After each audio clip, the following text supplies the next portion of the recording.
பொதுவாக நீங்கள் பைபிள் முழுக்க பார்த்தீங்கன்னு சொன்னால், இந்த வருகையில் போகிற ஆட்கள் அல்லது ஒரு மிக முக்கியமான ஒரு தரிசனத்தை உரிய ஆட்கள், ஊழியத்தில் இருக்கிறவங்க, ஆவிக்குரியவங்க எல்லாருக்கிட்டையும் ஒரு சுபாவம் இருக்கிறது. வேதத்தில் மோசேவாக இருக்கட்டும், நோவா இருக்கட்டும், ஏனோக்காக இருக்கட்டும், தாவீதாக இருக்கட்டும், எல்லாருக்கிட்டையும் ஒரு ஒத்துமை இருக்குது. என்னென்னா, இவங்க எல்லோரும் தேவனோடு கூட இருக்கிறவர்களாக இருக்கிறார்கள். தேவனோடு கூட சஞ்சரிக்கிறவர்கள், தேவனோடு கூட நடக்கிறவர்கள், தேவனோடு கூட இடைபடுகிறவர்கள். இப்படி ரிலேஷன்ஷிப் பிட்வீன் தி காட். நான் அடிக்கடி எனக்கு ஆண்டவர் ஒரு காரியம் சொல்லி கொடுத்துருக்காரு. நாம் ரிலிஜியஸ் பீப்புளாக இருக்க அழைக்கப்படவில்லை, நாம் ஸ்பிரிச்சுவல் பீப்புளாக இருக்க அழைக்கப்பட்டிருக்கிறோம். மதவாதிகளாக அல்ல, நாம் ஆவிக்குரியவர்களாக இருக்கும்படி அழைக்கப்பட்டிருக்கிறோம். நான் கிறிஸ்தவன் என்பதில் எந்த பெருமையுமே கிடையாது. ஏன்னா இயேசு கிறிஸ்து கிறிஸ்தவர்களுக்காக வரவில்லை, இயேசு கிறிஸ்து பாவிகளுக்காகத்தான் வந்தார்.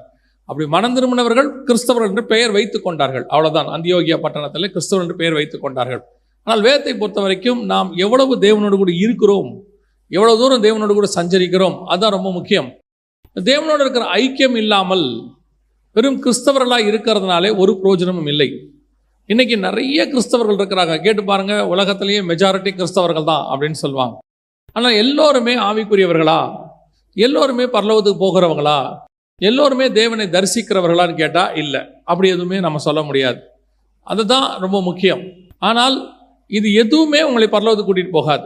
உங்களுக்கும் தேவனுக்கும் நடுவில் இருக்கக்கூடியதான ரிலேஷன்ஷிப் தான் பரலோகத்துக்கு கூட்டிகிட்டு போகும். அதில் நமக்கு அவரோடு கூட இருக்கக்கூடியதான அந்த ஐக்கியத்தை நாம் எப்படி பரிசோதித்து பார்க்கிறோம். ஏன்னு சொன்னால் 1 Corinthians 11:31 சொல்லுது, நம்மை நாமே நிதானித்து அறிந்தோமானால் நாம் நியாயம் தீர்க்கப்படும். சுய பரிசோதனை, டெஸ்ட் பண்ணி பார்த்துக்கணும். அப்பப்போ நான் பரலோகத்துக்கு போவேனா, நான் கண்டிப்பாக போவேனா, நான் அந்த அளவுக்கு என் ஆவிக்குரிய வாழ்க்கை இருக்குதா அப்படிங்கிறத நம்ம ஒவ்வொரு நாளுமே நம்மளை ஆராய்ச்சி பண்ணி பார்க்கணும். ஒவ்வொரு நாளும். ஆனால் வேதம் சொல்லுது, அனுதினமும் ரட்சிக்கப்பட வேண்டும், ரட்சிப்பு பூரணப்பட வேண்டும் என்று வேதம் சொல்லுது. ஆனால் நாம் இன்னைக்கு வாரத்துக்கு ஒரு நாள் சபைக்கு வரோம், ஞாயிற்றுக்கிழமை ஆராதனை கலந்து கொள்கிறோம். அந்த ஞாயிற்றுக்கிழமை மட்டும் வருகிறவர்கள் இருக்கிறார்கள், கிறிஸ்மஸ்க்கு மட்டும் வரவங்க இருக்காங்க, நியூ இயருக்கு மட்டும் வரவங்க இருக்கிறாங்க, அல்லது ஏதாவது ஸ்பெஷல் காரியங்களுக்கு மட்டும் வரவங்க இருக்கிறாங்க. ஆனால் ஒவ்வொரு நாளும் தேவனோடு கூட சஞ்சரிக்கிறவர்கள், ஒவ்வொரு நாளும் தேவனோடு கூட இருக்கிறவர்கள், அதுதான் மெயின். அதில் இந்த இவ்வளோ விஷயங்கள் இருக்குது. அதில் ரொம்ப இம்பார்ட்டண்ட்டான ஒரு சில காரியங்களை தான் இன்னைக்கு காலையில் ஜெபத்தில் இருக்கும்போது ஆண்டவர் சில காரியங்களை உணர்த்தினார். அதுதான் பர்சனலாக எனக்கு ஆண்டவர் சொல்கிறது தான் நான் செய்தியாக கொடுக்கறது. ஏன்னா எனக்கு ஒரு பரிசுத்தவான் எனக்கு சொன்னார் ஒரு 15 வருஷத்துக்கு முன்னாடி, அண்ணா நீங்கள் எப்படி நான் செய்தி ப்ரிப்பேர் பண்ணுவீங்க அப்படின்னு. அப்போ அவர் சொன்னார், அவருக்கு அவங்களுடையதான மூத்த ஊழியர் சொல்லி கொடுத்தாராம், don't prepare the message, prepare your self அப்படின்னாராம். நீ செய்தி ஆயத்தம் பண்ணதை விட உன்னை ஆயத்தம் பண்ணு, செய்தி கிடைச்சிரும் அப்படின்னாங்க. அப்போ ஒவ்வொரு வார்த்தையும் அதில் ஆண்டவர் பேசுகிறதும் முதல்ல நமக்காக இருக்கிறது, அதுதான் பின்னாட்களிலே செய்தியாய் மாறுகிறது. அதான் பவுல் சொல்றார், நீங்களே எங்களுடைய நிருபங்களாக இருக்கிறீர்கள், நீங்கள் தான் எங்களுடைய லெட்டர்ஸ். உங்களை பார்க்கும் பொழுது ஜனங்கள் அந்த நிருபத்தை புரிஞ்சு கொள்வாங்க அப்படின்னு அர்த்தம். அப்படி இருக்கும் பொழுது இன்னைக்கு காலையில் இந்த வசனம் ஆண்டவர் ஞாபகப்படுத்தினார். ஏசாயா புஸ்தகம் 50ஆம் அதிகாரம் 4ஆம் வசனத்தில், இளைப்படைந்தவனுக்கு சமயத்துக்கேற்ற வார்த்தை சொல்ல நான் அறியும்படி கர்த்தராகிய ஆண்டவர் எனக்கு கல்விமான நாவை தந்துள்ளினார், காலை தோறும் என்னை எழுப்புகிறார். இது யாரை பற்றின தீர்க்க தரிசனம் தெரியுமா? இது யாரை பற்றி சொல்லப்படுது அப்படின்னு உங்களுக்கு தெரியுமா? இந்த வசனத்தை நல்லா கூர்ந்து கவனிச்சு பாருங்க. வரப்போகிற இயேசு கிறிஸ்துவை பற்றினதான ப்ராபசி. இயேசு சொல்றார், இது இயேசு சொல்றது. இயேசு கிறிஸ்து தன்னை குறித்து சொல்லுகிறார். பிதாவாகிய தேவன் என்ன பண்றாரா, காலை தோறும் அவரை எழுப்புகிறாரா. கற்றுக்கொள்ளுகிறவர்களைப் போல நான் கேட்கும்படி என் செவியை திறக்க செய்கிறார். கர்த்தராகிய ஆண்டவர் என் செவியை திறந்தார், நான் எதிர்க்கவும் இல்லை, நான் பின்வாங்கவும் இல்லை. அடிக்கிறவர்களுக்கு என் முதுகையும் தாடை மயிரை பிடுங்கிறவர்களுக்கு என் தாடைகளையும் ஒப்பு கொடுத்தேன். அவமானத்துக்கும் உமிழ்நீருக்கும் என் முகத்தை மறைக்கவில்லை. இது யாரை பத்தி? இயேசு கிறிஸ்துவை பத்தி. அப்ப இயேசு கிறிஸ்து தன்னை குறித்து அவர் அநேக இடங்களில் இயேசு சொல்றாரு, என் பிதாவின் சித்தத்தை செய்வதே எனக்கு போஜனமா இருக்கு. அப்ப இயேசு என்ன பண்றாரு, ஒவ்வொரு நாளும் டெய்லி அன்னன்னைக்கு செய்கிறதான வேலைகளை ஏர்லி மார்னிங் போய் என்ன பண்றாராம், பிதா கிட்ட இருந்து வாங்குறாராம். வாங்கிட்டு அன்னைக்கு என்ன பண்ணணும், அன்னைக்கு யாருக்கிட்ட பேசணும், வர்றவங்களுக்கு என்ன பதில் கொடுக்கணும் அப்படின்றத பிதாவாகிய தேவன் டெய்லி இயேசுவுக்கு சொல்லி கொடுக்கிறாராம். இந்த வசனம் அப்படிதான் சொல்லுது. கர்த்தராகிய ஆண்டவர் எனக்கு கல்விமான நாவை தந்துள்ளினார், காலை தோறும் என்னை எழுப்புகிறார். கற்றுக்கொள்ளுகிறவர்களைப் போல நான் கேட்கும்படி என் செவியை அவர் என்ன செய்கிறார், திறந்தருளுகிறார் அப்படின்னு வசனம் சொல்லுது. அப்போ ஒவ்வொரு நாளும் நான் தேவனோடு கூட சஞ்சரிக்கணும், வருகையில் போகணும், கர்த்தரோடு கூட இருக்கணும், அதே நேரத்தில் குடும்பத்தையும் நடத்தணும், வேலையும் பார்க்கணும். இவ்வளோ வேலைகள் இருக்கு. நம்ம எல்லாம் இன்னைக்கு சொல்லக்கூடியதான மிக முக்கியமான ஒரு விஷயம் என்னன்னா, நான் ரொம்ப பிஸி, இதுக்கு நடுவில் பைபிள் வாசிக்க நேரம் இல்லைன்னு சொல்றவங்க இருக்கிறாங்க, ஜெபம் பண்றதுக்கு நேரம் இல்லைன்னு சொல்றவங்க இருக்கிறாங்க. இன்னும் சொல்ல போனால் ஸ்பிரிச்சுவல் ஆக்டிவிட்டீஸ்க்கு நேரமே இல்லை. நீங்கள் எல்லாருமே இப்போ சொல்றது, அதுவும் இந்த ஒரு 15 வருஷம் 20 வருஷம் கரெக்டாக சொல்லணும்னா ஒரு 15-20 வருஷமாக உலகம் ரொம்ப பிஸி ஷெட்யூலில் ஓடுது. Busy schedule. அன்றைக்கி ஒருத்தரோட பேசிகிட்டு இருக்கும்போது ஒருத்தர் சொன்னார், நாம் கண்டுபிடிச்ச கண்டுபிடிப்புகள் எல்லாமே எதுக்காகனா மனுஷனை ரிலாக்ஸ் ஆக்கிறதுக்கு. மனுஷனை என்ன பண்ணுறது, ரிலாக்ஸ் ஆக்கி அவனுடைய டென்ஷனை குறைக்கிறதுக்காக தான் கண்டுபிடிச்சாங்க. உதாரணமாக ஒரு வாஷிங் மிஷின் இருக்குது. இந்த வாஷிங் மிஷின் எதுக்காக வந்துச்சு? நீங்கள் துணியை ஊற வச்சு அதுக்கப்புறம் அதை அலசி துவைச்சி புழிஞ்சு அப்புறம் கொண்டு போய், இது ஒரு பெரிய வேலை இல்லை. இதுலேருந்து உங்களை ரிலாக்ஸ் ஆக்கிறதுக்கு தான் என்ன கொடுத்தாங்க, வாஷிங் மிஷின் வந்துருச்சு. இப்போ நீங்கள் ரிலாக்ஸாக இருக்கீங்களா? ரிலாக்ஸ் ஆகிட்டீங்களா? இல்லை பாருங்க, இப்போ வாஷிங் மிஷினே உங்களுக்கு டென்ஷனாக இருக்குது இல்லையா? அதில் செமி இருக்குது, ஃபுல்லி ஆட்டோமேட்டிக் இருக்குது. இப்போ இது எல்லாமே உங்களை ரிலாக்ஸ் ஆக்கி இருக்குதா? சரி, மனுஷன் நடந்து போகிறது சைக்கிளில் போகிறது கஷ்டமாக இருக்குதுன்னு சொல்லி கார் கண்டுபிடிச்சாங்க. இப்போ காரில் போகிற அத்தனை பேர் டென்ஷனாக இருக்கான், ரோட்டில் டிராஃபிக்கு பயங்கர டென்ஷன். இப்போ அவன் சரீர டென்ஷன் போய் மென்டல் டென்ஷனுக்கு வந்துட்டான். இப்போ என்ன கண்டுபிடிச்சிருக்கிறாங்கன்னா, கடந்த 30-40 வருஷமாக மனுஷனுடைய ஸ்ட்ரெஸ்ஸும் டிப்ரெஷனும் 100% இன்க்ரீஸ் ஆகிருக்கு. எப்போ குறையும் நினச்சி எதெல்லாம் கண்டுபிடிச்சோமோ அதெல்லாம் இப்போ நம்மளை என்ன ஆக்கியிருக்குது, அதிகமாக்கிருக்குது. ஸ்ட்ரெஸ் அதிகமாக இருக்குது, டிப்ரெஷன் அதிகமாக இருக்குது. இப்போ எல்லாமே ஒரு காலத்தில் நல்லா படித்தா வாழ்க்கை நல்லா இருக்கும், எதிர்காலம் சூப்பராக இருக்கும் அப்படின்னு தான் படிக்க வச்சோம். இப்போ படிப்பே பையனுக்கு டிப்ரெஷன் ஆயிடுச்சு. அதை படித்து முடிக்கிறதுக்குள்ளே அவனுக்கு ஒரு வழி ஆகி முடிச்சிடறான். நிறைய பிள்ளைகள் சூசைடே பண்ணிக்குது. யோசித்து பாருங்க, இந்த ஒவ்வொரு நாளும் நம்மளோட வேலை நமக்கு அவ்வளோ டென்ஷனாக இருக்கிறது. ஆனால் இப்போ நம்ம கேட்டோம்னா என்ன சொல்கிறோம், இதுக்கு நடுவில் நான் எங்கெங்க ஜெபம் பண்ணுறது, எங்கே பைபிள் வாசிக்கிறது, பிள்ளைய ஸ்கூல் திறந்துருச்சு, பிள்ளைய ஸ்கூலுக்கு அனுப்புகிற மாதிரி ஒரு கஷ்டம் உலகத்திலே ஒன்றும் இல்லை இல்லையா? நம்ம சொல்கிறோம், இதுக்கு நடுவில் எனக்கு ஸ்பிரிச்சுவாலிட்டிக்கு என்ன கிடையாது, நேரமே கிடையாது, பிஸி, பைபிள் வாசிக்க முடியாது. அவங்களாம் சொல்கிறது என்ன சொல்கிறாங்க, எல்லா பிள்ளைங்க ஸ்கூலுக்கெல்லாம் போன பிறகு தாங்க பைபிளே வாசிக்க முடியும், அதுக்கப்புறம் தான் உட்காந்து ஜெபமே பண்ண முடியும். இப்போ நம்ம என்ன சொல்கிறோம், முடியாது, பிஸி. ஆனால் வேதம் சொல்லுது, என்ன பெரிய ப்ராசஸ், ஒரு பேழையே கட்ட வேண்டி இருக்குது, ஒரு மிகப்பெரிய பேழை கட்ட வேண்டி இருக்கிறது, உலகத்தையே காப்பாற்றுற ப்ராஜெக்ட் அவங்ககிட்ட இருக்கு. வேதம் சொல்லுது, அவன் தேவனோடு கூட சஞ்சரித்து கொண்டிருந்தான். இது எப்படி சாத்தியம், இது எப்படி நடக்குது? இங்கே தான் நிறைய நேரத்தில் இன்னைக்கெல்லாம் சொல்கிறாங்க, 2 விதம் சொல்கிறாங்க. ஒன்று ஸ்மார்ட் ஒர்க், இன்னொன்று ஹார்ட் ஒர்க் அப்படிங்கிறாங்க. ஸ்மார்ட் ஒர்க்கான்றனா ஒரே வேலையை ரொம்ப அழகாக செய்யறது, ஸ்மார்ட்டாக செய்யறது. ஆனால் இந்த ஆவிக்குரிய வாழ்க்கைக்கு வரும்பொழுது உங்களுடைய ஸ்மார்ட் ஒர்க் தேவைப்படுகிறது. நீங்கள் ஸ்மார்ட் ஒர்க்காக இருந்தால் மட்டும்தான் ஸ்பிரிச்சுவலாகவும் வேலை செய்ய முடியும், அதே நேரத்தில் வேர்ல்ட்லி ஒர்க் பார்க்கணும். வேர்ல்ட்லி ஒர்க் பார்க்காம இருக்க முடியாது.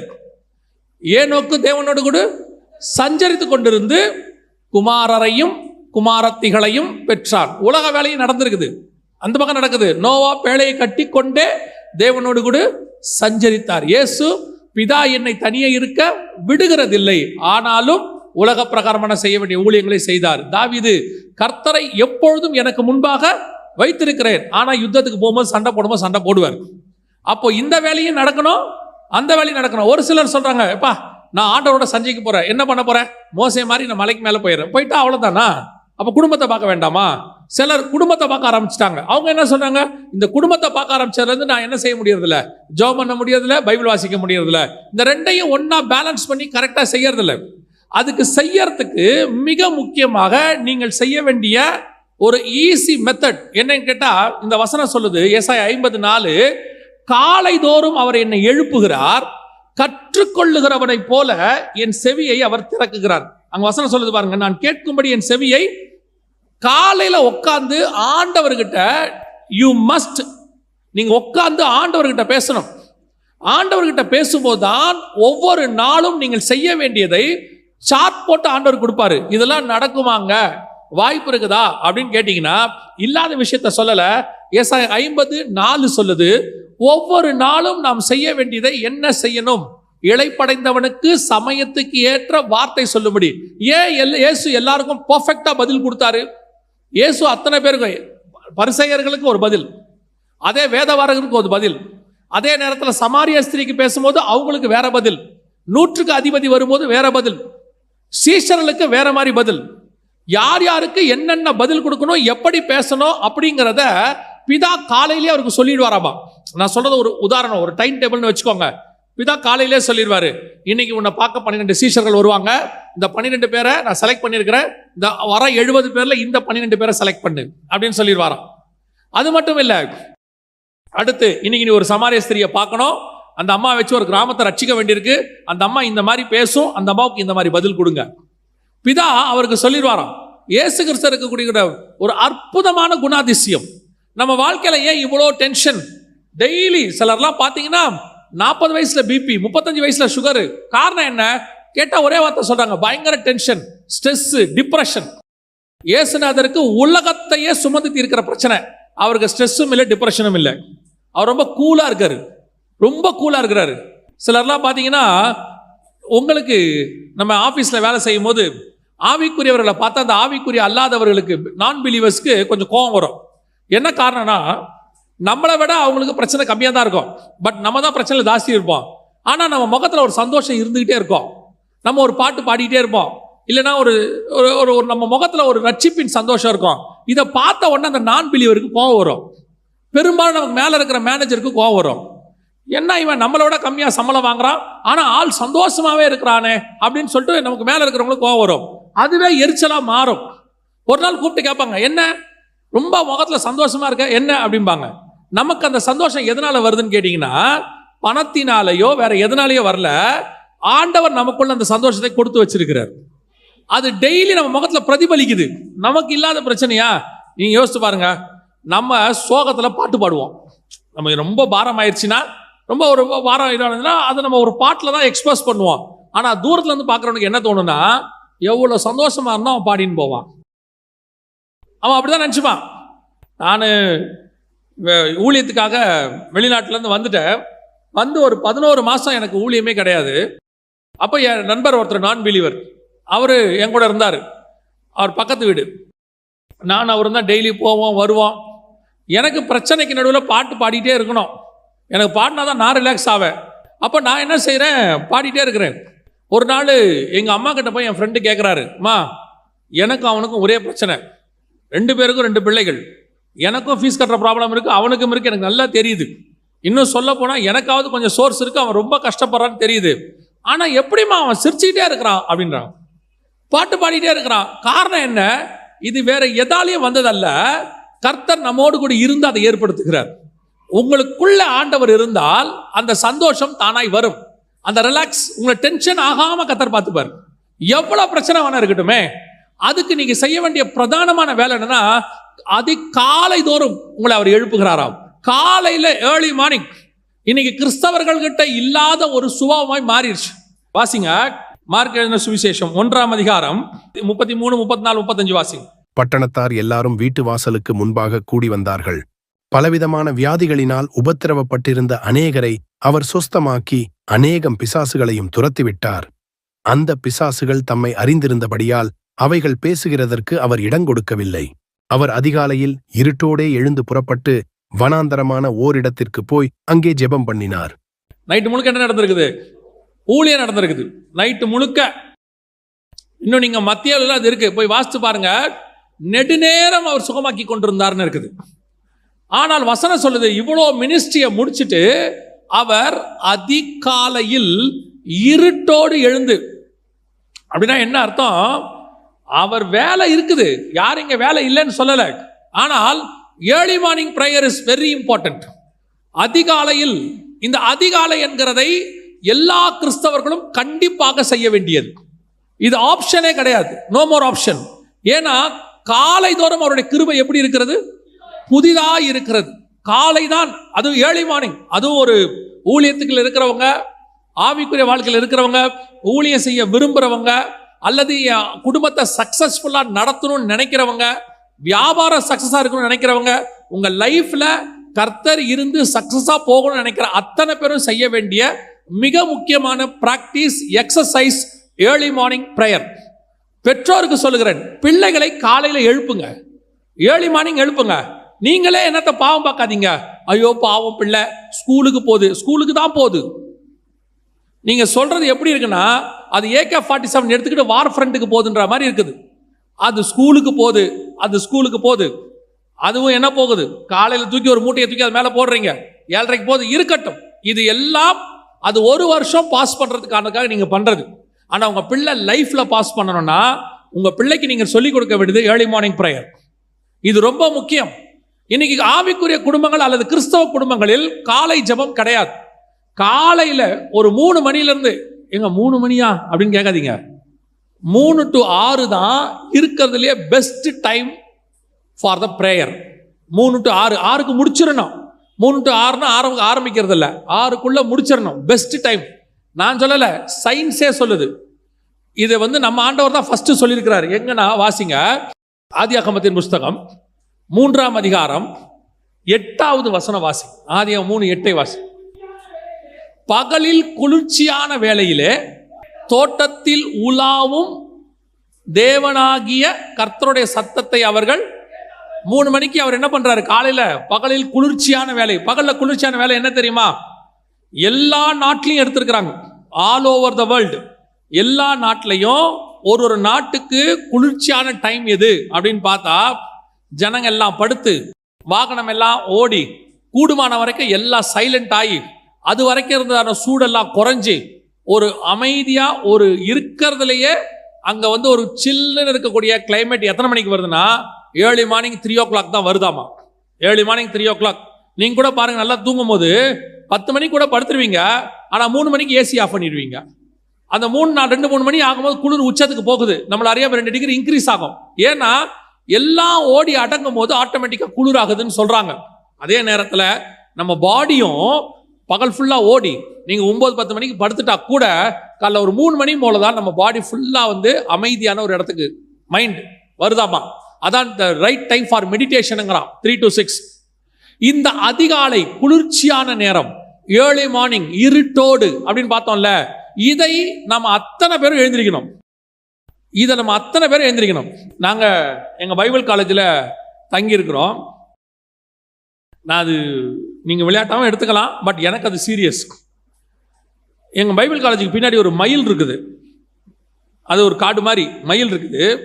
அந்த மயில் 4:30 மணிக்கு அகவும். மயில் குயில் தான் கூவும், மயில் அகவும். மயில் கத்தோன்னு வச்சுக்கோங்களேன், உங்க பாஷையில் சொன்னா எத்தனை மணிக்கு கத்தோம்னா 4:30 மணிக்கு கத்தோம். நான் 3:30 எழுந்திரிச்சு ஜோம் பண்றாள். நான் 3:30 மணிக்கு ஜோம் பண்ணுவேன், கரெக்டாக ஒரு 4:30 மணிக்கு அந்த சவுண்டு வரும். ஒரு நாள் நான் 4:30 வரைக்கும் தூங்கிட்டேன். 4:30 மணிக்கு எழுந்திரிச்சு ரெஃப்ரெஷ் ஆகிட்டு இருக்கிறேன், மயில் கத்துது. உண்மையிலே ஆத்மாக்குள்ள ஒரு துக்கம் வந்துருச்சு. இன்னைக்கு மயில் முந்திரிச்சு. டெய்லி நான் தான் முந்துவேன், இன்னைக்கு மயில் என்ன செஞ்சிருச்சு, முந்திருச்சு. மறுநாள்ல இருந்து உற்றக்கூடாது. ஆவியானவர் சொன்னார், உற்றாத, காலைல எழுந்திரி, நீயா அதுவான்னு பார்த்துருவோம். அந்த மாதிரி கர்த்தரை துதிக்கிறதுக்கு காலையில் எழுந்திரிக்கிறதுக்கு போட்டி வரணும், இயற்கையோட போராடணும். இயற்கையெல்லாம் ஏர்லி மார்னிங் நல்லா கவனிச்சு பாருங்க, பறவையெல்லாம் நைட்டு சவுண்டே கொடுக்காது. கரெக்டாக காலையில் 4:30 மணிக்கு பாருங்க, எல்லா சவுண்டும் வரும். காக்கா கத்துற சவுண்டு, குருவி கத்துற சவுண்டு, மயில் கத்துற சவுண்டு, எல்லாம் வசனம் சொல்லுது. காலை நம்ம எல்லாம் கத்தரை நோக்கி பார்க்குதான், கத்தரை துதிக்குதான். அது துதிக்கிறதுக்கு முன்னாடி நம்ம துதிக்க ஆரம்பிச்சிடணும், நாம முந்திக்கணும். ஆண்டவர் ஆராதிக்கிற ஆராதனை நம்ம ஆராதனையா இருக்கணும். பரலோகத்துல இருந்து எங்க சவுண்டு வருதுன்னா நம்ம சவுண்டா இருக்கணும். அது அப்படி ஒரு வைராக்கியம் வரணும். உங்க வீட்டில் அப்படி ஒரு சவுண்டு வந்துச்சுன்னா யோசிச்சு பாருங்க, பரலோகத்தினுடைய விஷன் நேரம் உங்க வீட்டில் இருக்கும். தேவ தூதர்கள் ஏறுகிறதும் இறங்குகிறதும் உங்க வீட்டில் இருக்கும். இப்படி சபையில் இருக்கிற எல்லா விசுவாசியும் 3-4 மணிக்கு எழுந்துச்சு ஜோம் பண்ண ஆரம்பிச்சா யோசிச்சு பாருங்க, அதற்கு பேர் தான் ரிவைவல், அதற்கு பேர் தான் எழுப்புதல். எழுப்புதல் என்பது வெளியிருந்து உள்ளே வராது, எழுப்புதல் என்பது உள்ள இருந்து வெளியே போகும். அதான் முக்கியம். எழுந்திருக்கிறோமா, ஒரு பேசிக் இது. ஆனா இதான் பிரைமரி. பிரிமினரியா நீங்க செய்ய வேண்டிய மிக முக்கியமான வேலை என்னன்னா, ஏர்லி மார்னிங், இந்த அதிகாலையில் எழுந்திருச்சு இருட்டோடு அவரை ஆராதிக்கிறதான ஒரு தன்மை. 2வது, அதே வசனம் எப்படி இருக்குன்னு கவனிச்சுல வாசிச்சு பாருங்க. மார்க் 1:35 திருப்பி வாசிங்க பார்ப்போம். அவர் அதிகாலையில் இருட்டோடு எழுந்து புறப்பட்டு வனாந்தரமான ஒரு இடத்துக்கு போய், ஏன் இருட்டோடு எழுந்திருச்சு சீஷர்களோட ஜெபம் பண்ணல? ஏன் இருட்டோட எழுந்திருச்சு பேதுருவின் மாமி வீட்டில் ஜெபம் பண்ணல? அந்த வசனம் என்ன சொல்லுது பாருங்க. அவர் இருட்டோடு எழுந்து ஒரு வனாந்தரமான இடத்திற்கு போய் அப்படின்னு இருக்கு. அப்படின்னா என்ன அர்த்தம்? அவர் எழுந்திரிச்சிட்டார் ஜெபம் பண்றதுக்கு. பிதா அவரை எழுப்பிட்டார், எல்லாம் நடந்துருச்சு. ஆனால் மிக முக்கியமாக செய்ய வேண்டிய அடுத்த விஷயம் என்னன்னா, he separate from the world. எல்லாரிடத்துல இருந்து தன்னை கொஞ்சம் தனித்து வச்சுக்கிறார். நான் ஒரு நாள் முழுக்க மனுஷனோட இருக்க போறேன், ஆனால் தேவனோட இருக்கும் போது எனக்கும் மனுஷனுக்கு என்ன இருக்கணும், கொஞ்சம் டிஸ்டன்ஸ் இருக்கணும், தனித்திருக்கும்படி. அது ரொம்ப இம்பார்ட்டன்ட். நல்லா கவனிச்சு பாருங்க.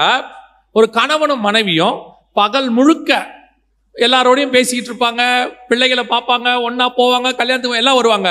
அந்த சாயங்காலம் இரவு வரும்போது அவங்க ரெண்டு பேரும் தனித்து இருக்கிற ஒரு சுபாவம் இருக்கும். அது எதுக்காக? இவ்வளோ காலில் பேசினாலும் அந்த தனித்திருக்கும் போது தான் சீக்கிரட்டான விஷயங்களை பேச முடியும். தனித்திருக்கும் போது தான் பேச முடியாத விஷயங்களை அங்க உட்காந்தா பேச முடியும். எல்லாத்தையும் எல்லார் எதிரிலையும் பேச முடியாது.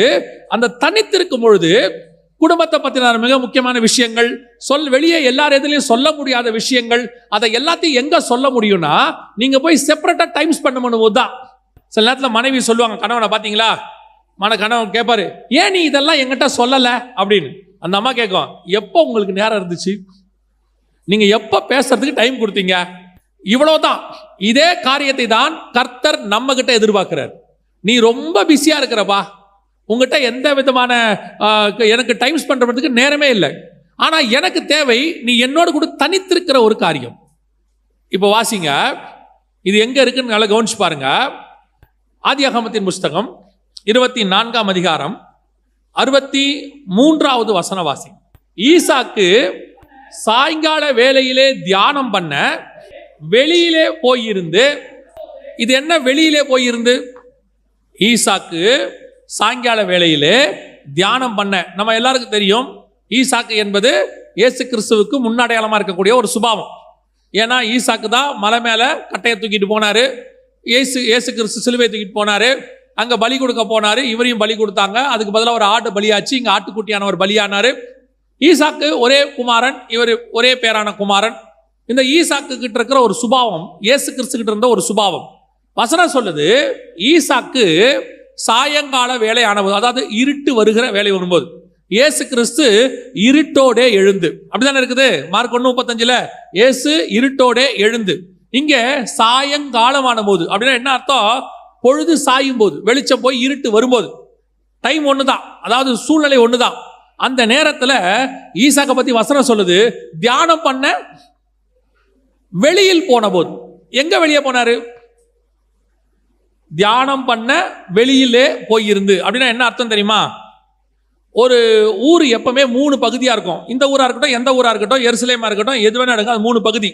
ஒன்று மையப்பகுதி, நகரம், சிட்டி, நம்ம வாழ்ற பகுதி. இதை தாண்டி அப்படியே கொஞ்சம் வெளியே போனீங்கன்னா வயல் இருக்கும், வயக்காடு. எங்க வேணா, எந்த ஊருக்கு வேணா போங்க, விவசாயம் பண்ற இடம் இருக்கும். அது ஊருக்கு வெளியே தான் இருக்கும், ஊருக்குள்ள இருக்காது. ஊர்ல இருந்து கொஞ்சம் வெளியே போய் விவசாயம் பண்ணுவாங்க, அதான் வயல்னு சொல்லுவாங்க. வயல் தாண்டுனா வெளி, வயல் வெளின்னு நம்ம சொல்றோம்ல, அதோட அர்த்தம் என்னன்னா அதுக்கப்புறம் இருக்கிற இடம் விவசாயம் பண்ண முடியாது, வெளி இடம். அது வெறும் காடா கிடக்கும், ஒண்ணுமே இருக்காது. அப்போ மனுஷர்கள் வேலை செய்யற இடம் தான் வயல். நகரம் என்பது எல்லாரும் இருப்பாங்க, குழந்தைங்க, பெரியவங்க, சின்னவங்க, வேலை செய்யறவன், சும்மா இருக்கிறவன் எல்லாம் இருப்பான். இதை தாண்டி கொஞ்சம் போனா வயல், அங்க வெறும் வேலை செய்யறவங்க மட்டும் இருப்பாங்க.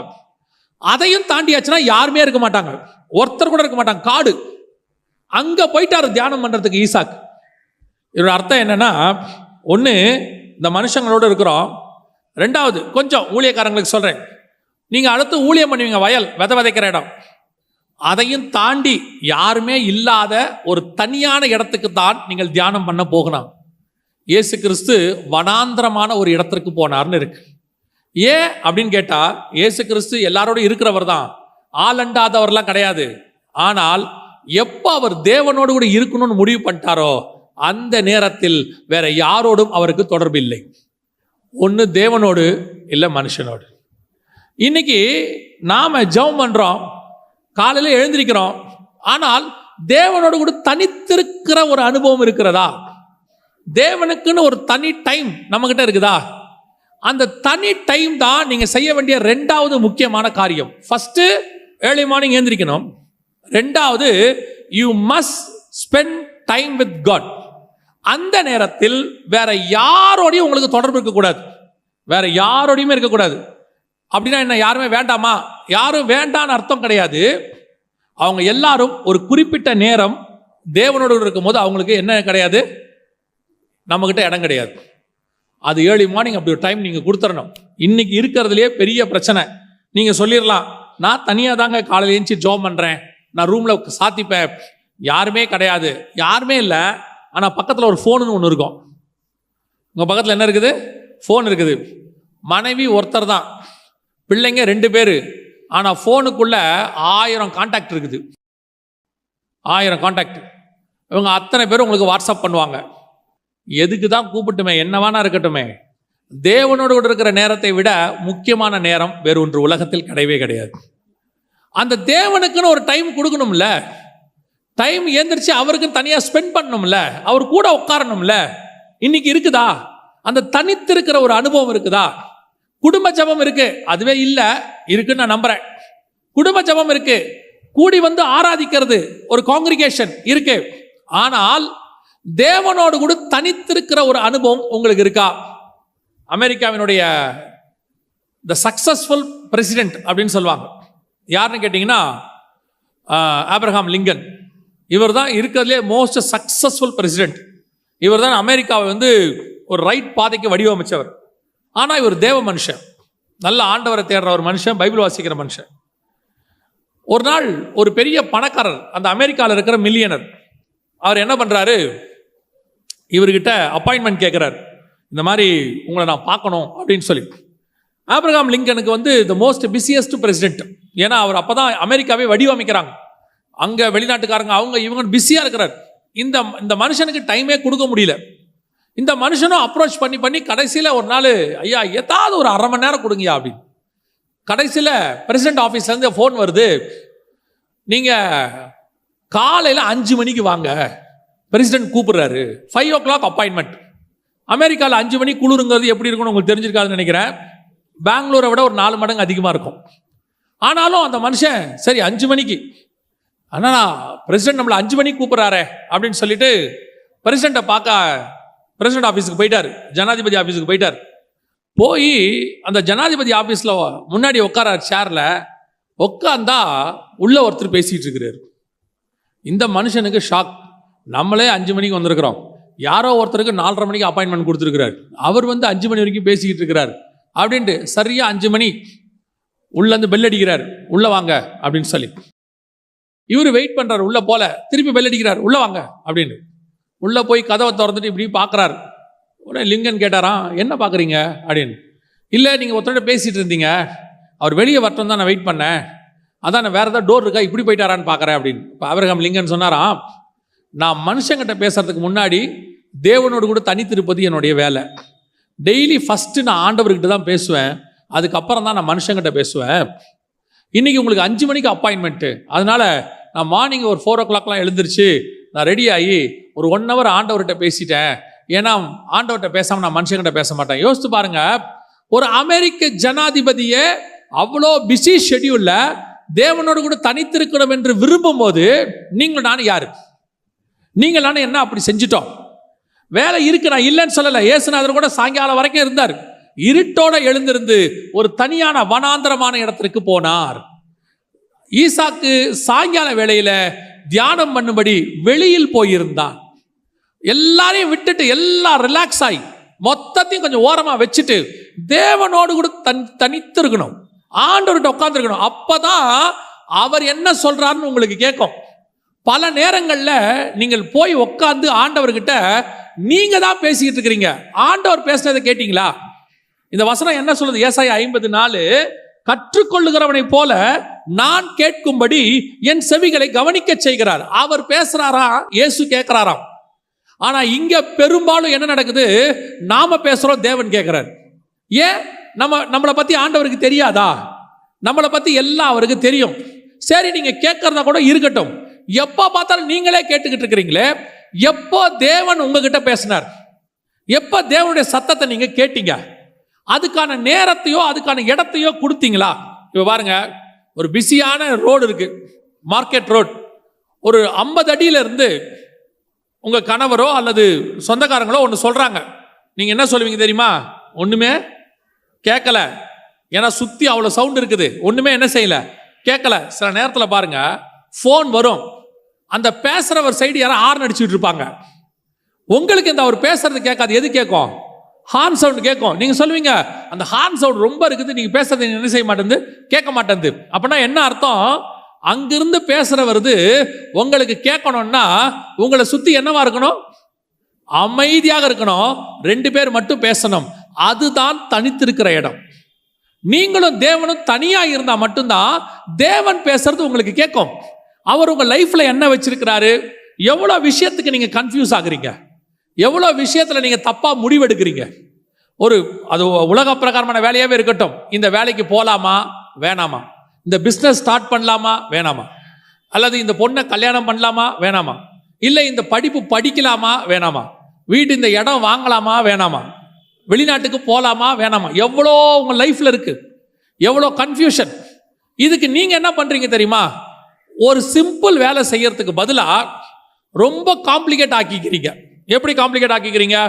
காலையில் எழுந்திருச்சு இருட்டோட தேவனோடு தனித்திருக்கிற அதுக்கு போனீங்கன்னா பேசுகிறவனுக்கு திருப்பி பதில் கொடுக்கிற தேவன் தான் நம்முடைய ஆண்டவர். அவர் மறு உத்தரவு கொடுக்கிறவர். உங்க வாழ்க்கைக்கு தேவையான எல்லாவற்றுக்கும் கர்த்தர் பதில் கொடுப்பார். அந்த ஜெபத்தை நீங்க ஏன் தேவன்கிட்ட போய் தனியா கேட்கக்கூடாது? ஆண்டவர்கிட்ட உட்காந்து ஏன் இதுக்கான பதில் என்ன ஆண்டவர்னு கேட்கக்கூடாது? ஒவ்வொரு விஷயத்துக்கு நீங்க கேட்கலாம். நான் உங்களுக்கு சொல்றேன், ஒவ்வொரு விஷயத்துக்கு நீங்க கேட்கலாம். நான் என் அனுபவத்தில் சொல்றேன், ஆண்டவரோடு கூட எனக்கு இருக்கிற அந்த தொடர்பை வச்சு நான் சொல்றேன். சின்ன சின்ன விஷயத்துக்கு கூட பதில் கொடுக்கிற தேவன் அவர். சிம்பிள் விஷயத்துக்கு உங்களுக்கும் எனக்கு வேணா அது ரொம்ப சிம்பிளா தெரியும். ஆனா கர்த்தரை பொறுத்த வரைக்கும் அது என் பிள்ளைகள் கேட்குது. ஒரு தகப்பன் ஸ்தானத்திலிருந்து ஆண்டவர் அதை செய்வார். கேட்கிற கேள்விக்கு பதில் கொடுப்பார். நீங்க போங்க, முதல்ல ஆண்டவரோட தனித்திருக்கணுங்கிறதான ஒரு சுபாவத்துக்கு வாங்க. நீங்க தான் உங்க பிள்ளைகளுக்காக உபவாசம் இருக்கணும். நீங்க தான் உங்க காரியத்துக்காக ஜெபம் பண்ணுங்க. அப்படி பண்ணி உங்களுக்கு ரொம்ப கன்ஃபியூஸா இருக்கு, எனக்கு சரியாவே புரியல, ஒரு கன்ஃபர்மேஷன் வேணும்னா ஊழியக்காரங்கிட்ட வரலாம். ஊழியக்காரனும் சேர்ந்து ஜெபம் பண்ணி இருவர் ஒருமனப்பட்டிருந்தால் பரலோகத்திற்கு என் பிதாவினானது ஆகும்னு சொல்லி உங்களுக்கு ஒரு கன்ஃபர்மேஷனை கொடுக்கலாம். நீங்க ஆண்டவர்கிட்ட உட்காரதில்ல, ஜெபம் பண்றதில்ல. நான் நேரடியாவே சொல்றேன், இங்க உட்கார்ந்து இருக்கிறவங்களை எத்தனை பேர் எனக்கு தெரியாது, ஆனா பெரும்பான்மையானவர்கள் தேவன் பக்கம் உட்கார்றவங்க கிடையாது. காலையில டைம் ஸ்பெண்ட் பண்றவங்க கிடையாது. நல்லா 7 மணிக்கு எழுந்திருச்சு, 6:30 மணிக்கு எழுந்திருச்சு, 7:30 மணிக்கு அறக்க பறக்க கிளம்பி நீங்க சொல்ற வார்த்தை பிஸி பிஸி பிஸி. காலையில 5 மணிக்கு 4 மணிக்கு எழுந்திருச்சு நீ உட்கார்ந்து உங்க குடும்பத்தை நடத்தி பாருங்க. உங்க குடும்பம் ஏன் இப்படி ஒரு மோசமான கண்டிஷன்ல இருக்கு? உங்ககிட்ட பணம் இருக்கு, வீடு இருக்கு, எல்லாம் இருக்கு, ஆனா குடும்பத்துல சமாதானம் இல்லை, குடும்பத்துல நிம்மதி இல்லை, பிள்ளைங்களை குறிச்ச பயம், வீட்டுல பயங்கரமான சண்டை. காரணம் என்ன? இதான், வேற ஒண்ணுமே கிடையாது. கணவனும் மனைவியும் காலையில உட்காரணும். கணவன் மட்டும் உட்கார்ந்தா பத்தாது, மனைவியும் உட்காரணும். இன்னைக்கு நடக்கிறது இல்லை.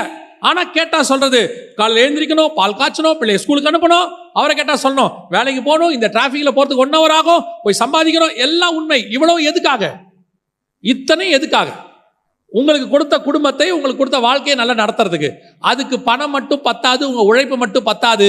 இதுக்கு மேல ஒருத்தர் இருக்கிறாரு, அவர் தான் அதை நடத்த வல்லமை உள்ளவராய் இருக்கிறார். அவருக்கான டைம் கொடுக்கணும், அவரோடு கூட டைம் ஸ்பெண்ட் பண்ணணும், தனியா உட்காரணும். சிலர் சொல்றாங்கல்ல, ஒரு பிள்ளைங்க சொன்னாங்க அவங்க அப்பா பத்தி, பயங்கர பிஸி எங்க அப்பா, இது வரைக்கும் எங்க அப்பா எதுக்குமே எங்க ஸ்கூலுக்கு வந்ததில்லைன்னாங்க. எதுக்குமே வந்ததில்லை, பேரண்ட்ஸ் டீச்சர்ஸ் மீட்டிங்க்கு வந்ததில்லை, ஸ்கூல் சேர்க்கும் போது வந்ததில்லை, ஃபீஸ் கட்ட வந்ததில்லை, எல்லாம் எங்க அம்மா தான் செய்வாங்க, எங்க அப்பா வந்ததே இல்லை. என்ன காரணம்? எங்க அப்பா பிஸி. பிஸி இருக்கட்டும், பிள்ளைங்கிட்ட டைம் ஸ்பெண்ட் பண்ண முடியாத பிஸி, வீட்டில் கொஞ்சம் டைம் ஸ்பெண்ட் பண்ண முடியாத பிஸி, அதையும் தாண்டி தேவனுக்கு டைம் கொடுக்க முடியாதவங்க. இது எப்படி காரணமே புரியல. தயவு செய்து ஒரு டைம் ஒதுக்குங்க, தேவனோடு கூட தனித்திருங்க, யாரையும் அந்த நேரத்தில் சேர்க்காதீங்க.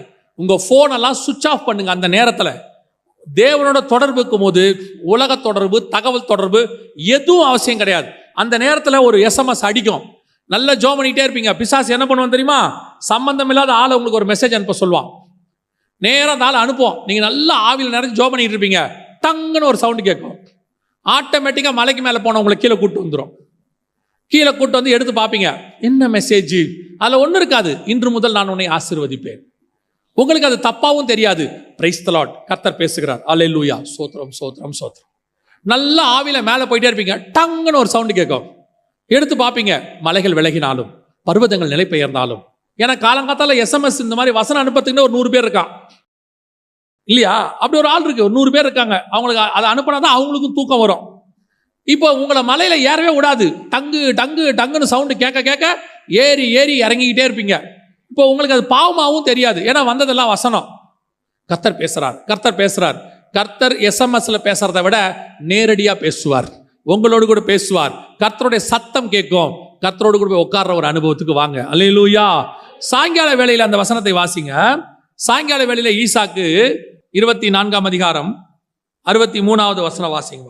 ஈசாக்கு சாயங்கால வேளையிலே தியானம் பண்ண வெளியிலே போயிருந்து தன் கண்களை ஏறெடுத்து பார்த்தபோது ஒட்டகங்கள் வரக் கண்டான்.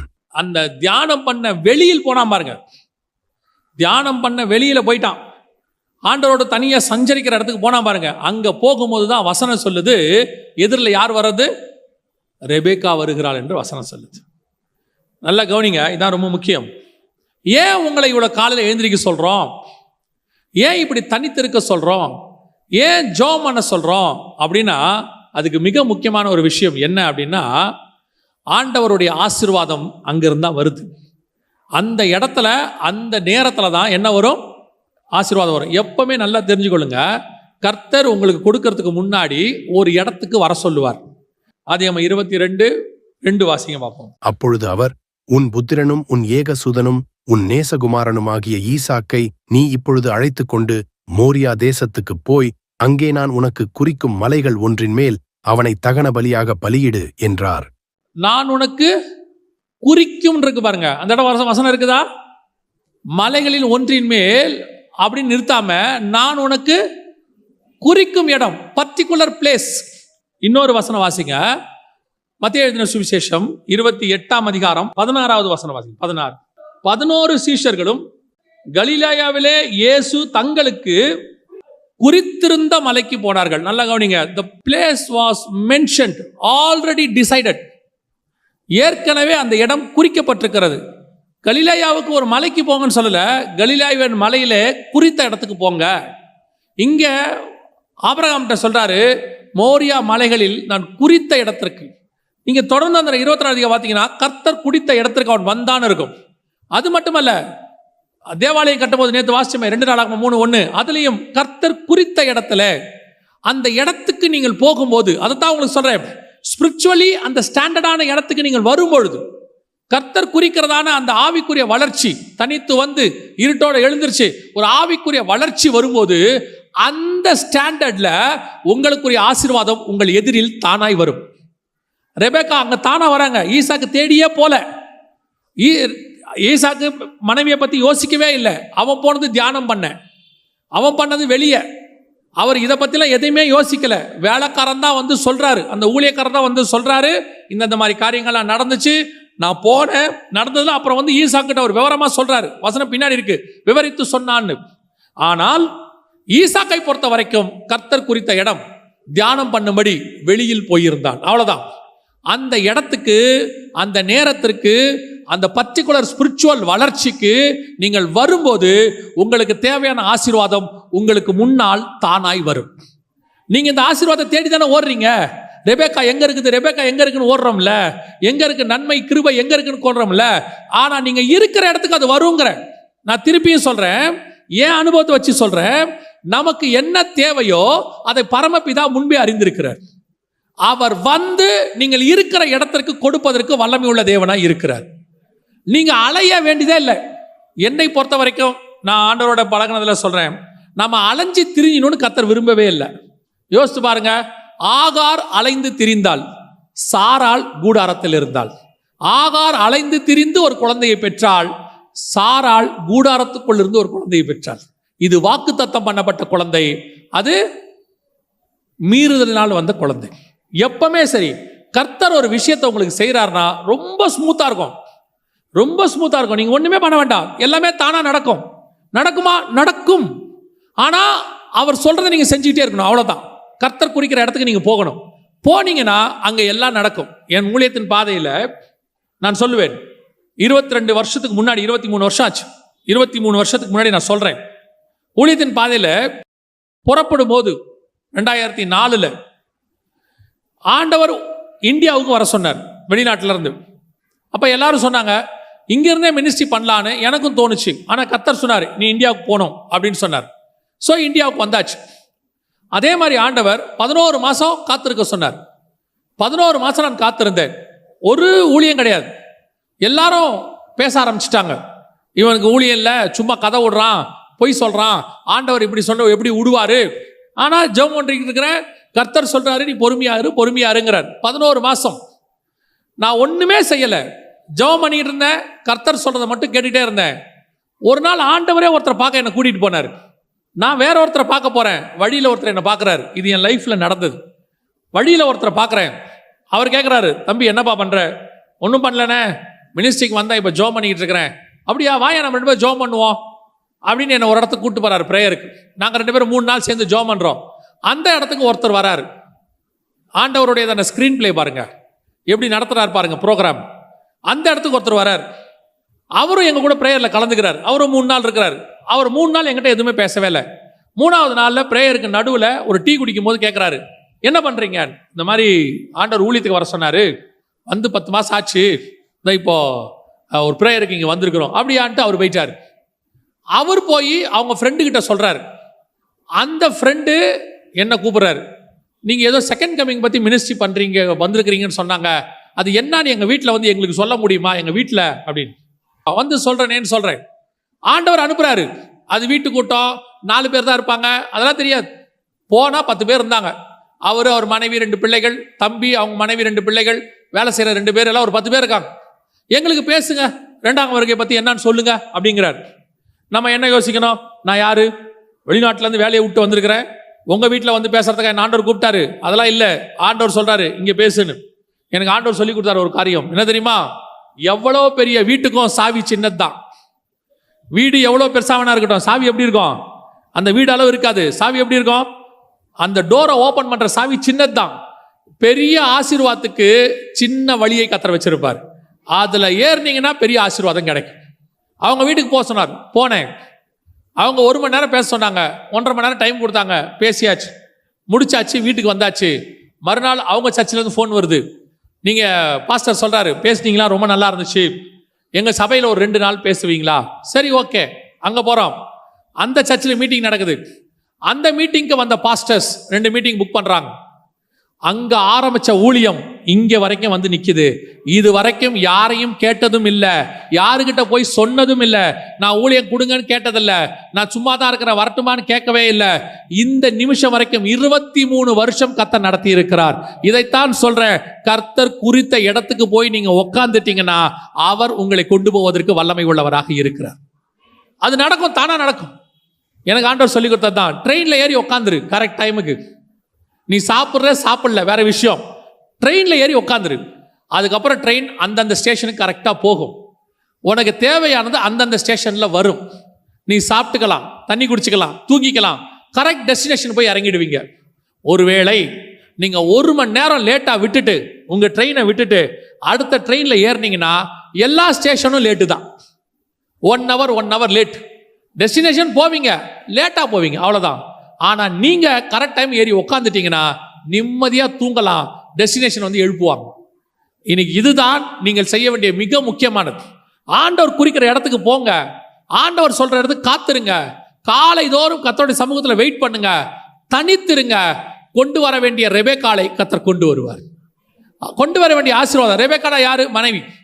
மனைவி குறித்து வேதம் என்ன சொல்லுது? வாசிங்க, நீதிமொழிகளின் புஸ்தகம் 18ஆம் அதிகாரம் 22வது வசனம் வாசி. மனைவியை கண்டடைகிறவன் நன்மையானதை கண்டடைகிறான், கர்த்தரால் தயையும் பெற்றுக்கொள்ளுகிறான். நான் சொல்லுவேன், மனைவி கண்டடைகிறவன் நன்மையை கண்டடைகிறான். ஒன்று, நம்மளால் அந்த அம்மாவுக்கு நன்மை இருக்கும், இல்லை அந்த அம்மாவால் நமக்கு நன்மை இருக்கும். ஏதோ ஒன்று இருக்கும். சில நேரத்தில் பிள்ளைகளுக்கு ஜுரம் வரும் பாருங்க, அந்த ஜுரம் வர்றது பிள்ளைகளுக்கு நல்லது. ஏன் தெரியுமா?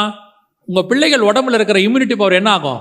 ரெஃப்ரெஷ் ஆகும். நீங்கள் நர்ஸையோ டாக்டரையோ கேட்டு பாருங்க, அவங்க சொல்லுவாங்க 6 மாதத்துக்கு ஒரு தடவை 1 வருஷத்துக்கு ஒரு தடவை என்ன வரணும்? நம்ம பாடியில் ஒரு ஜுரம் வரணும், கோல்டு பிடிக்கணும். பிடிச்சா தான் நமக்குள்ளே இருக்கிற இம்யூனிட்டி பவர்லாம் என்ன ஆகும்? ரெஃப்ரெஷ் ஆகும். அந்த மாதிரி தான் சில நேரங்களில் இப்படிப்பட்ட காரியங்கள் நடக்கும். அதனால் நீங்கள் நன்மை இல்லைன்னு நினைக்கக்கூடாது. அதுலேயும் என்ன இருக்கும்?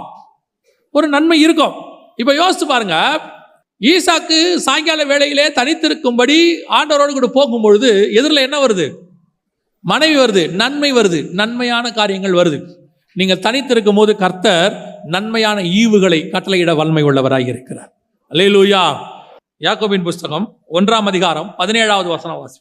நன்மையான எந்த ஈவும் பூரணமான எந்த வரமும் பரத்திலிருந்து உண்டாகி ஜோதிகளின் பிதாவினிடத்திலிருந்து இறங்கி வருகிறது. அப்ப நன்மையான ஈவு பிதாவினிடத்திலிருந்து இறங்கி வருதுன்னா அதை போய் வாங்குகிறவர்களாக நீங்கள் நான் இருக்கணும். ஆண்டவர் கொடுப்பதுக்கு ரெடி, ஆனா வாங்கறதுக்கு நம்ம ரெடியா இல்லை. ஏன்னா வாங்கணும்னா அந்த இடத்துக்கு போகணும், வாங்கணும்னா அந்த பர்டிகுலர் பிளேஸ்க்கு நீங்க போகணும், போனா தான் கிடைக்கும். சிலருக்கெல்லாம் பார்த்தீங்கன்னா அந்த வரம் வேணும், இந்த வரம் வேணும். நான் சொல்லுவேன், மோசே எவ்வளவு தேவனோடு கூட தன்னை இணைத்து கொண்டாரோ அவ்வளவுக்கு அவ்வளவு தேவனிடத்திலிருந்து வெளிப்பாடுகளை பெற்றுக்கொண்டார். இப்போ யோவான் வெளிப்படுத்தின விசேஷம் பெற்றுக்கொள்ளும் பொழுது அவர் எங்க இருந்தார்னு வசனம் சொல்லுது? பத்மு தீவிலே. எப்படி விடப்பட்டிருந்தார்?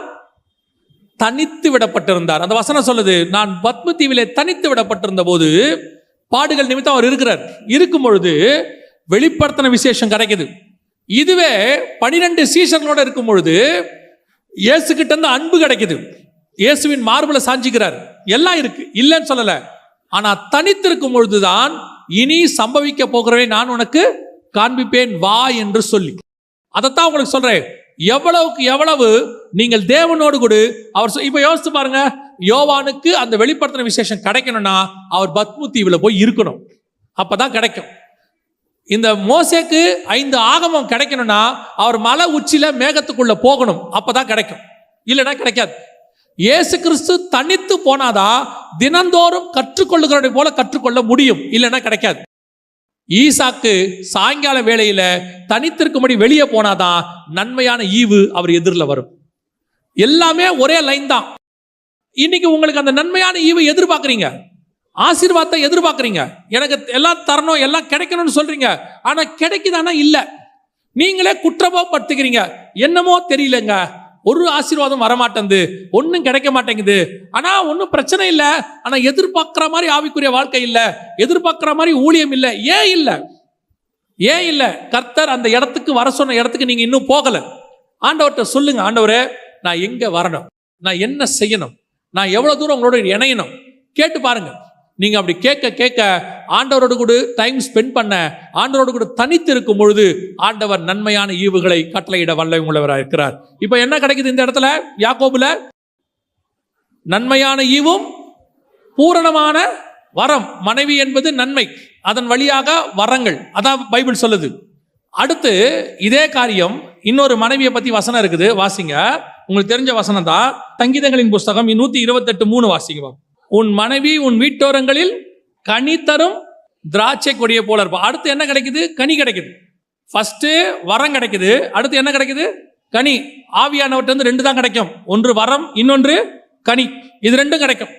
இது 2 உங்களுக்கு வேணும்னா மனைவி அடையாளமா வச்சு கர்த்தர் சொல்றாரு, நீ காத்திருக்க வேண்டிய இடத்துக்கு போகும் பொழுது உன் எதிரில் நன்மையான ஈவும் பூரணமான வருமம் கனியும் எல்லாம் உனக்கு கிடைக்கும். சில நேரத்தில் உங்க ஆவிக்குரிய வாழ்க்கையில சில பாவத்தை விட முடியாது, சில காரியங்களை தடுமாறுவீங்க. ஐயோ இதை நான் விட்டணும் அப்படின்னு நினைப்பீங்க. சில காரியங்கள்ல இருந்து வெளியே வரணும். நான் சொல்றது அது ஒரு சிலருக்கு விபச்சார வேசி மார்க்கமா இருக்கும், ஒரு சிலருக்கு கோபம் மூர்க்கம் இதுவா இருக்கும். சிலர் சொல்லுவாங்க எல்லாம் ஓகேங்க, இந்த கோபத்தை மட்டும் என்னால் என்ன பண்ண முடியல, கண்ட்ரோல் பண்ணவே முடியல. அன்பு என்கிற கனி இருக்குது, கோபம் என்கிற மாம்சமும் இருக்குது. இதுல இருந்து நான் எப்படி விடுபடுறது? இந்த மாதிரி பாவத்திலிருந்து மாம்சத்திலிருந்து எப்படி விடுபடணும்னா இந்த கனி வரணும். கனி வரணும்னா நீங்க தேவனோடு கூட தனித்திருக்கணும். ஒரு விஷயத்தை நல்லா புரிஞ்சுக்கோங்க, எவ்வளவுக்கு எவ்வளவு நீங்க தேவனோடு கூட இருக்கிறீங்களோ அவ்வளவுக்கு அவ்வளவு பாவத்தை விட்டு நீங்கள் தூரமா இருப்பீர்கள். நான் சொல்றது புரியுதா? நீங்க போக வேண்டாம், பாவம் தூரமா போயிடும், உங்களுக்கு அதை பத்தி எண்ணமே இருக்காது. கர்த்தர் சொல்ற நேரத்தில் சஞ்சரிக்கணும்.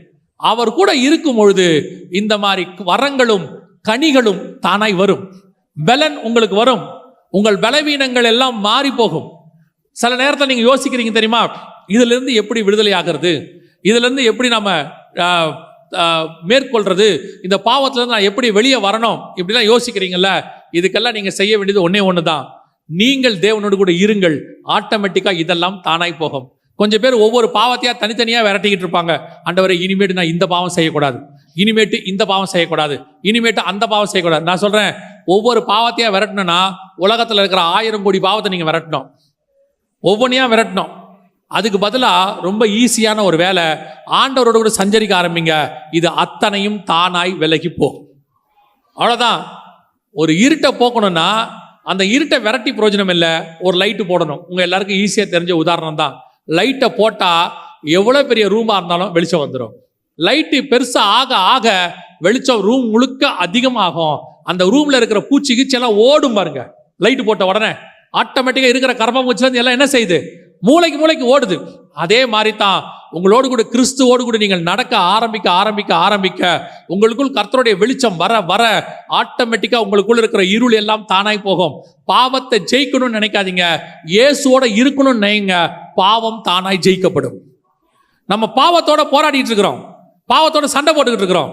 இந்த பாவத்தை விடணும், அந்த பாவத்தை விடணும். அதனாலதான் பிசாசு என்ன பண்ணிட்டான்னா உங்களை ஈஸியா டைவர்ட் பண்ணிட்டான். எப்படி தெரியுமா? நீங்க இந்த பாவத்தை ஜெயிக்கணும்னு சொல்லிட்டு அதுக்கு ஒரு 6 மாசம் 1 வருஷம் ஆகுது, பாவத்தை ஜெயிச்சிட்டீங்க. பார்த்தா அடுத்த பாவம் இருக்கு, இப்ப இந்த பாவத்தை ஜெயிக்க ஆரம்பிக்கிறீங்க. இப்படியே உங்க வாழ்நாள் முழுக்க 50 வருஷம் பாவத்தோடயே போராடி இருக்கிறீங்க. அப்புறம் 50வது வயசுல நீங்க என்ன சொல்லுவீங்க தெரியுமா? இத்தனை வருஷமா போராடுறேன், ஒரு சில பாவங்கள் இன்னும் என்னை விட்டு போகல. ஏன் போகல தெரியுமா? நீங்க பாவத்தோடு கூட போராடுறீங்க. அதுக்கு பதிலாக பாவத்தோட போராடுறதை விட்டுட்டு தேவனோடு கூட சஞ்சரிக்க ஆரம்பிங்க, தேவனோடு கூட நடக்க ஆரம்பிங்க, ஆண்டவரோடு கூட பேச ஆரம்பிங்க. வசனம் சொல்லுது, இவைகள் எல்லாம் நம்மை விட்டு தானாய் ஓடி போகும். பிசாசு உங்களை விட்டு என்ன செய்வான்? ஓடி போவான். அப்போ இதுக்கு நீங்க செய்ய வேண்டிய பேசிக் தான் காலை தோறும் எழுந்திருக்கிறது. இதுக்கு நீங்க பேசிக் தான் வனாந்தரமான இடத்துக்கு போறது, தனித்திருத்தல். இதுக்கு பேசிக் தான் கர்த்தரோடு கூட சஞ்சரித்தல். இதை மட்டும் நீங்க கரெக்டா செஞ்சீங்கன்னா நன்மையான ஈவு தானாய் வரும், வரம் உங்களிடத்தில் தானாய் வரும், கனி உங்களிடத்தில் தானாய் வரும். இது அத்தனையும் ஒன்று சேர்ந்து கர்த்தருடைய திட்டம் உங்ககிட்ட நிறைவேறும். இப்ப பாருங்க, ஈசாக்கு கிட்ட ரெபேக்கா வந்தாங்க, இயேசு கிறிஸ்து கிட்ட நன்மையான ஈவு வருது, பிசா கிட்ட இருந்து திட்டம் வருது. இப்ப ஆதாமுக்கு ஏவாளை கொண்டு வந்து கொடுக்கிறார் ஆண்டவர். ஆதாம் தோட்டத்துக்குள்ள அயர்ந்த நித்திரை பண்ணார், வேற ஒண்ணுமே செய்யல, ஒண்ணுமே செய்யல. இப்ப ஆட்டோமேட்டிக்கா ஏவாளை கொண்டு வந்து ஆண்டவர் கொடுத்துட்டார். ஏவாள் யாரு? வசனம் சொல்லுது, ஆதியாகமத்தின் புஸ்தகம் 2ஆம் அதிகாரம் 18வது வசன வாசி. பின்பு தேவனாகிய கர்த்தர், மனுஷன் தனிமையாயிருப்பது நல்லதல்ல, ஏற்ற துணையை அவனுக்கு உண்டாக்குவேன் என்றார். உண்டாக்குவேன் என்றார். அர்த்தம் என்ன தெரியுமா? இங்கிலீஷ்ல என்ன இருக்கு தெரியுமா? ஏற்ற துணைனா ஆண்டவர் என்ன சொல்றாரா? அவனுக்கு ஹெல்ப்பரை கொடுப்பேன்னு இருக்கு. இங்கிலீஷ்ல என்ன இருக்குது? ஹெல்ப்பர், கம்பானியன் இருக்கு. உங்களோடு கூட இணையக்கூடியதான அந்த கம்பானியனுக்கு பேர் தான் ஏற்ற துணை. இந்த இடத்துல நீங்க இருக்கும்போது தானாய் உங்க ஹெல்ப்பர் வருவார். புதிய ஏற்பாட்டில் ஹெல்ப்பர் யார் தெரியுமா? புதிய ஏற்பாட்டில் ஹெல்ப்பர் யோவான் 16ஆம் அதிகாரத்தில் இருக்கு இல்லையா? நான் போய் உங்களுக்கு ஒரு தேற்றரவாளனை அனுப்புவேன்னு, அதுக்கு இங்கிலீஷ்ல ஹெல்ப்பர்னு இருக்கு யோவான் 16ல். அப்போ நீங்கள் இந்த சரியான இடத்தில் ஜெபம் பண்ணும்போது ஆவியானவர் உங்களுக்கு ஹெல்ப் பண்ண வந்துருவாரு. எல்லா விதமான ஆசீர்வாதங்கள் வரும். இந்த வரம் ஆவியானவரது, இந்த கனி ஆவியானவரது, இந்த ஜெயம் ஆவியானவரது. அவர் வருவார், உங்களுக்கு வரங்களை தருவார், கனிகளை தருவார், நன்மையான ஈவுகளை கட்டளையிடுவார், உங்களுக்கு தேவையான ஹெல்ப் எல்லாத்தையும் செய்வார். அதுக்கு நீங்க செய்ய வேண்டியது ஒன்னே ஒண்ணுதான், காலை தோறும் எழுந்திருக்கணும், கர்த்தர் சொல்றபடி தனித்திருக்கணும், கர்த்தர் சொல்ற இடத்துல காத்திருக்கணும். இதை மட்டும் ரெகுலரா, பேசிக் சின்ன ஃபார்முலா பாருங்க, ஒரு சின்ன ஃபார்முலா தான். இந்த ஃபார்முலாக்கு பின்னாடி எவ்வளவு பெரிய விஷயம் இருக்குது பாருங்க. இதை நீங்க செஞ்சு பாருங்க. நீங்க உலகத்தில் இருக்கிற எந்த பரிசுத்தவான்கள், கர்த்தரால் பயன்படுத்தப்பட்ட எல்லா பரிசுத்தவான்கள், வல்லமையாய் பயன்படுத்தப்பட்ட எல்லா பரிசுத்தவான்களுடைய சாட்சியும் கேட்டு பாருங்க. அவங்க சாட்சியில ஒரு லைன் கண்டிப்பா இருக்கும், காலை ஜெபம் கண்டிப்பாக இருக்கும், அதிகாலை ஜெபம் கண்டிப்பாக இருக்கும், இருட்டோடு எழுந்திருச்சு தேவ சமூகத்தில் காத்திருத்தல். இந்த செய்தியை நான் சொல்லிட்டு முடிக்கிறேன். இந்த செய்தியை இன்னைக்கு காலையில இருட்டோடு எழுந்திருச்சு ஜெபம் பண்ணும் போது கர்த்தர் கொடுத்தது.